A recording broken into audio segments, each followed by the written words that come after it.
Bu da mənim yeni 17 Pro Max-ım. 2 TB-lıq. İlk dəfədir ki, 2 TB-lıq telefon alıram. Çünki əsas dəyişmək məqsədim sırf yerinə görə idi. Çünki yer dolurdu, iCloud dolurdu, əsəblərimə toxunurdu. Ona görə bir dəfəlik 2 TB-lıq aldım. Və bilirəm, demişdim ki, 17 Pro Max almayacağam, 16 alaram. Amma fikrimi dəyişdim. Qiymət fərqi çox böyük deyildi. Özü bu rəngini seçdim, çünki o birisi rəngi tez dəbdən düşəcək deyə. Bu universal bir rəngdir. Qiyməti 2 TB-lıq SIM üstə gələ eSIM 5690 manat elədi. Gəlin açaq.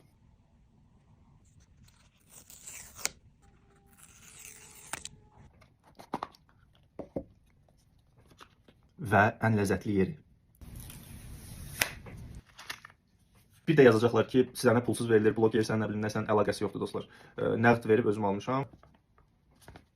Çeki göstərmirəm, çünki ƏDV-si mənimdir. İnsan öz əziyyətini çəkib, həqiqətən də bəhrəsini görməyə çox gözəl bir şeydir. Hamıya arzulayıram bunu. Və bu telefonun bir dənə pis xasiyyəti var ki, bir şey eşidilmir. Nə? Haterlərim nə deyirlər? Haterlərim nə deyirlər? Eşitmirəm haterlərimi.